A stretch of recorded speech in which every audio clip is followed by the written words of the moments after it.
नमस्कार बच्चों, आज हम करेंगे वर्कशीट नंबर 18 जो है क्लास 10th के स्टूडेंट्स के लिए। और ये आपके इकोनॉमिक्स के चैप्टर नंबर 1 विकास पर आधारित है। और ये आपकी 15 अगस्त 2020 की वर्कशीट है। और ये दिन हमारे लिए बहुत खास है क्योंकि ये हमारा इंडिपेंडेंस डे है। तो सभी को स्वतंत्रता दिवस की बहुत बहुत शुभकामनाएं। तो आज जो हमारा टॉपिक है विकास, पिछली वर्कशीट में आपने क्या जाना था कि प्रति व्यक्ति आय किसे कहते हैं, उसको कैसे निकाला जाता है। ठीक है, प्रति व्यक्ति आय निकालने का तरीका क्या था। देश की कुल आय को उसकी कुल जनसंख्या से भाग देकर प्रति व्यक्ति आय निकाली जाती थी। लेकिन प्रति व्यक्ति आय को देशों के विकास की तुलना के लिए उचित नहीं समझा जाता है ना, सही नहीं माना जाता। तो आज हम देखेंगे कि देशों के बीच विकास की तुलना किस तरह से की जाती है ना। कैसे हम कहेंगे कि कोई देश विकसित है, कोई देश अविकसित है, कोई विकासशील है, वो आज इस वर्कशीट के माध्यम से हम करेंगे। UNDP संयुक्त राष्ट्र विकास कार्यक्रम, UNDP इसका फुल फॉर्म होता है यूनाइटेड नेशन डेवलपमेंट प्रोग्राम। ठीक है, ये याद रखना है, कहीं पे भी आ सकता है। संयुक्त राष्ट्र विकास कार्यक्रम इसका हिंदी नाम है। द्वारा प्रकाशित रिपोर्ट में देशों के बीच विकास की तुलना लोगों के शैक्षिक स्तर, उनके स्वास्थ्य की स्थिति और प्रति व्यक्ति आय के आधार पर करती है। यानी इन तीन चीज़ों को आधार बनाकर वो विकास की तुलना करती है। कौन देश ज़्यादा विकसित है, कौन इसमें नीचे है, कौन ऊपर है। आपको पता है कि जो UNDP है वो क्या कहते हैं, 189 देश हैं, 189 देशों को वो रैंकिंग देती है इन तीन आधार पर। ठीक है, जो सबसे ऊपर होगा इसका मतलब उसको सबसे बेहतर और सबसे बढ़िया है। और जितना नीचे आगे की तरफ बढ़ते जाएंगे वैसे वैसे जो रैंकिंग है वो गिरती जाती है ना। अब जैसे फर्स्ट जो आता है वो क्या होता है, फर्स्ट ज़्यादा अच्छा होता है सेकंड से, है ना। थर्ड वाला उससे थोड़ा कम अच्छा होता है, ऐसे फोर्थ फिफ्थ जैसे जैसे नीचे जाओगे तो रैंकिंग गिरती जाएगी। और भारत जानते हो इस वाले इसमें कहाँ पर है, भारत 129वें नंबर पर आता है। सोचो भारत किस कहाँ पर है। भारत की स्थिति बहुत ज़्यादा अच्छी नहीं है। ठीक है, अब देखते हैं। प्रत्येक वर्ष प्रकाशित होने वाली इसकी रिपोर्ट को मानव विकास सूचकांक भी कहते हैं। तो अगर प्रश्न हो मानव विकास सूचकांक किसे कहते हैं, तो यहाँ से लेकर यहाँ तक आप इसका उत्तर लिख सकते हो। ठीक है, अब आते हैं। यह विकास की अच्छी जानकारी देता है। देखो, प्रति व्यक्ति आय से नहीं पता चलता कि वो लोग शिक्षित भी हैं कि नहीं, उनका स्वास्थ्य की स्थिति कैसे है। तो इसमें तीनों चीज़ें शामिल हैं, शिक्षा भी, आय भी और स्वास्थ्य भी। अब स्वास्थ्य की स्थिति से पता चलता है कि जो वहाँ के लोग हैं उनकी औसत आयु कितनी है, मतलब हर एक व्यक्ति लगभग कितना जीता है। इसके लिए सारे लोगों की आयु जोड़ करके फिर उसको जनसंख्या से भाग देकर औसत आयु निकाली जाती है। जहाँ के लोगों की औसत आयु ज़्यादा होगी मतलब वहाँ की स्थिति अच्छी है, मतलब वहाँ उन स्वास्थ्य सुविधाएं अच्छी होंगी, इसकी वजह से वहाँ के लोग स्वस्थ रहते हैं, उनको अच्छा खाने पीने को मिलता होगा, तभी जाके तो आयु बढ़ेगी। तो स्वास्थ्य की स्थिति भी देखेंगे और शैक्षिक स्तर, शिक्षा बहुत ज़रूरी है।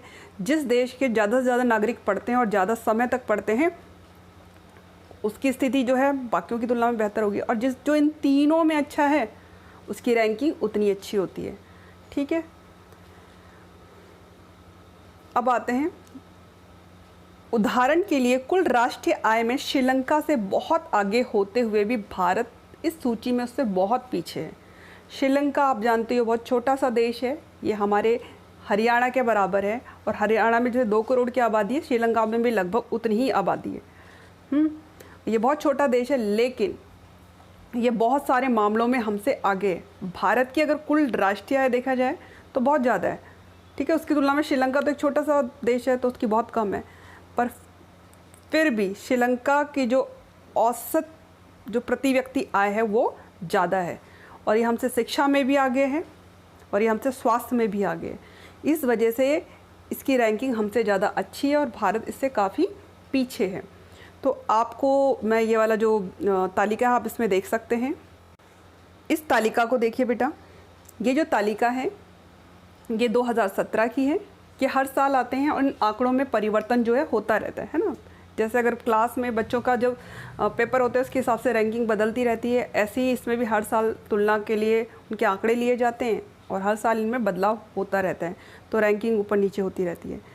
तो अब यहाँ पे हमारे पड़ोसी देश हैं श्रीलंका, भारत, म्यांमार, पाकिस्तान, नेपाल और बांग्लादेश, उनसे हमारी तुलना की गई है। हमारा जो देश है वो श्रीलंका से ही नीचे है, बाकी सबसे क्या है, ऊपर है।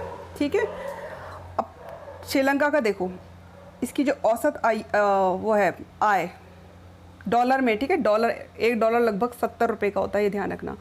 तो उसमें जो इनकी सालाना इनकम है एक जने की वो $11,326, और भारत की कितनी बनती है 6,353। देखो कितनी कम है उससे, यानी वहाँ के लोगों को ज़्यादा पैसा जो है खर्च करने के लिए मिलता है। और यहाँ श्रीलंका में जो है औसत आयु लोगों की कितनी है, वो 75 से 76 वर्ष के बीच में वो जीते हैं, और भारत में औसत आयु है 68.8, है ना।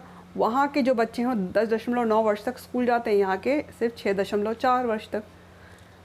और इसीलिए देखो श्रीलंका की रैंकिंग ये रही 76, वो 76वें नंबर पे है 189 कंट्रीज़ में से, कि टोटल किस में से 189 में से ये रैंकिंग मिलती है, 189 कंट्रीज़ में से। तो भारत है इसमें 130वें नंबर पे है, लेकिन अब भारत के उसमें जो है सुधार आ चुका है, ये पुराना डाटा है, नए जो है उस पर वो 129वें नंबर पे, एक पायदान उसने छलांग मारी है।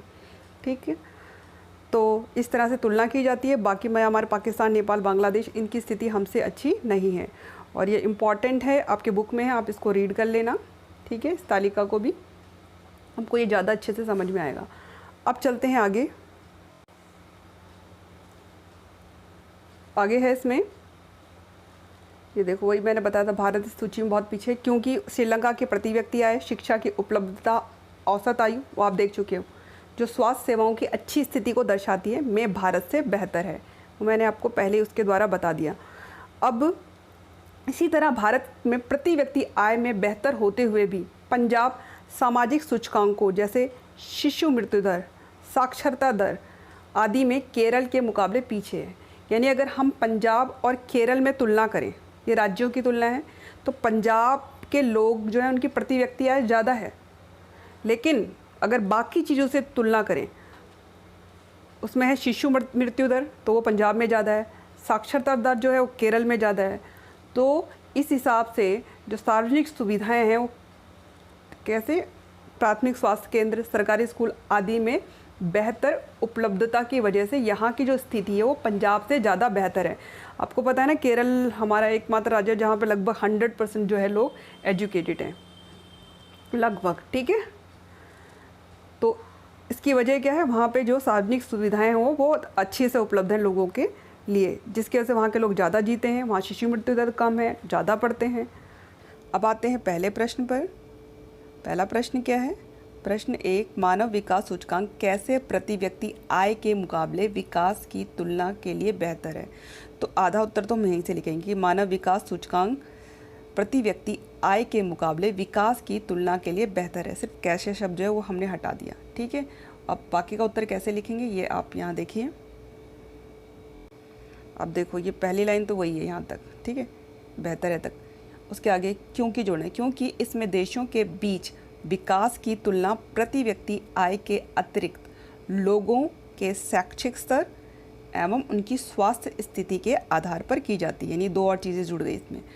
और मानव विकास सूचकांक प्रतिवर्ष UNDP यानी संयुक्त राष्ट्र विकास कार्यक्रम द्वारा प्रकाशित किया जाता है। ठीक है, अब आते हैं अगले प्रश्न पर। अब प्रश्न नंबर 2, ये क्या है, अगर आपको देशों के बीच विकास की तुलना करने के लिए कोई पैमाना या तरीका विकसित करना हो तो उसमें क्या क्या शामिल करेंगे। वैसे बेटा ये प्रश्न आपके लिए होते हैं और आप दूसरों के लिखे हुए उत्तरों को, रटे रटाए उत्तरों को लिख देते हो। कोशिश करो कि कुछ अपना भी नया इसमें डालो। तो फिलहाल मैंने तुम्हारे लिए उत्तर लिखा हुआ है, तो आप इसका उत्तर ऐसे लिख सकते हैं। ये उत्तर है कि अगर मुझे देशों के बीच विकास की तुलना करने के लिए कोई पैमाना या तरीका विकसित करने के लिए कहा जाए तो, देखो मैंने उसी में से आधा उत्तर लिया हुआ है, इसके बाद आगे की लाइन मैंने अलग से लिखी है। तो मैं उसके अंतर्गत प्रति व्यक्ति आय, लोगों के शैक्षिक स्तर एवं उनकी स्वास्थ्य स्थिति के अतिरिक्त, ये तो अभी शामिल है ही, इसके अतिरिक्त क्या करूँगा, प्रति व्यक्ति वन क्षेत्र, कि प्रति व्यक्ति वन क्षेत्र की उपलब्धता, कि हर व्यक्ति के हिस्से में कितना वन क्षेत्र आता है, तथा प्रति व्यक्ति पेयजल की उपलब्धता को भी शामिल करना चाहूँगा, क्योंकि आपको पता है ना धीरे धीरे वन जो है समाप्त होते जा रहे हैं और जो पेयजल है वो भी लगातार घटता जा रहा है।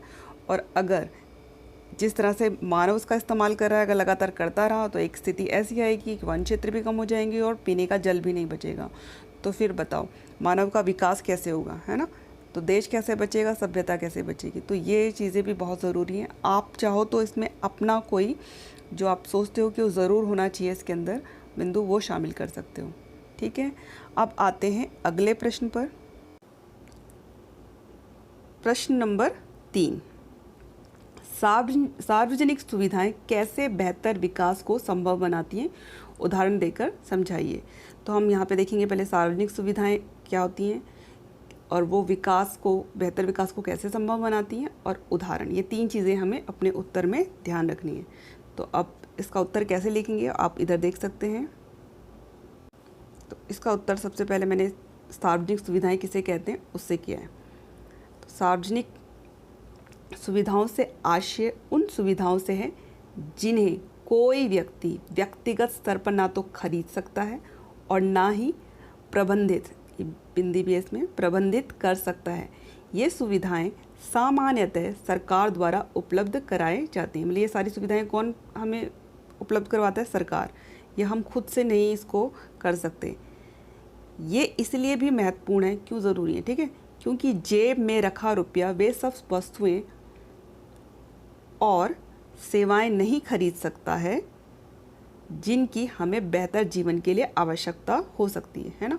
हमारे पास कितने भी पैसे हों लेकिन हम कुछ ऐसी चीज़ें हैं जिनको नहीं खरीद सकते और वो हमारे जीवन को बेहतर बनाने के लिए ज़रूरी है। अब ये उदाहरण भी आ गया। ठीक है, ये हो गया उदाहरण। उदाहरण कैसे? प्रदूषण मुक्त वातावरण हम कैसे खरीदेंगे पैसे से, है ना? ये तो सरकार ही हमारे लिए व्यवस्था करवाएगी। सुरक्षा, संक्रमण योग्य बीमारियों से संरक्षण आदि। अब ये देखो, इस समय सबसे बड़ा एग्जाम्पल यही है, संक्रमण योग्य बीमारियों। इस समय आपको पता है कौन सी महामारी चल रही है? कोरोना, है ना? कोरोना की वजह से हमारा पूरा देश प्रभावित है और इस समय इस बीमारी और इस महामारी को रोकने के लिए कौन काम कर रहा है ना? सार्वजनिक सुविधाएं जो हैं वो काम आ रही हैं, क्योंकि एक इंसान चाह कर भी इतना बड़ा इंफ्रास्ट्रक्चर खड़ा नहीं कर सकता जिससे कि वो इस महामारी को रोक पाए। तो ये काम कौन कर रहा है? सरकार। अब आते हैं तीसरे पॉइंट पे। इम्पॉर्टेंट है कि किसी देश के विकास के लिए निम्नलिखित सार्वजनिक सुविधाओं की आवश्यकता होती है। प्रदूषण मुक्त वातावरण, संक्रमण योग्य बीमारियों से संरक्षण, अच्छी बुनियादी संरचनाएं, है ना, बेसिक इंफ्रास्ट्रक्चर, अस्पताल, सड़कें, है ना, कॉलेजें, स्कूल इत्यादि। ये सब कौन मुहैया करवाता है हमको? कौन उपलब्ध करवाता है? सरकार। और ये बहुत ज़रूरी होती हैं किसी भी देश के विकास के लिए। कानून एवं व्यवस्था की अच्छी स्थिति, है ना, कानून व्यवस्था कौन बनाए रखता है? ये भी सरकार, है ना। ये सब सार्वजनिक सुविधाओं में आते हैं। जो भी गवर्नमेंट हमको सुविधाएं उपलब्ध करवाती है वो सार्वजनिक सुविधाओं में आती है, जो सारे लोगों के लिए होती हैं और वो देश के विकास के लिए बहुत ज़रूरी होती हैं। इसके अलावा इसमें क्या क्या है? सुरक्षित पेयजल, सफाई प्रबंधन, देखते हो ना सफाई के लिए एमसीडी की गाड़ी घूमती रहती हैं, है ना, एमसीडी वाले इसमें काम करते हैं। नालियों की सफाई, ये सब कौन करवा रहे हैं? गवर्नमेंट। एवं जन वितरण प्रणाली व्यवस्था। अब देखो, इतने सारे लोगों को सरकार विभिन्न प्रकार की योजनाओं का लाभ देती है। किस वजह से? क्योंकि उसने एक स्ट्रॉन्ग जन वितरण प्रणाली जो है उसकी व्यवस्था कर रखी है, जिसकी वजह से घर घर जो है राशन पहुंचता है ना, और कोई भी सुविधा है, बच्चों को मुफ्त शिक्षा मिलती है, उज्ज्वला योजना के तहत सिलेंडर्स मिलते हैं, है ना, कई गरीब लोगों को मकानों की व्यवस्था मिलती है, किसानों को राहत राशि दी जाती है। तो किसकी वजह से? जन वितरण प्रणाली व्यवस्था। ये कौन करता है? ये सब सरकार द्वारा किए जाते हैं।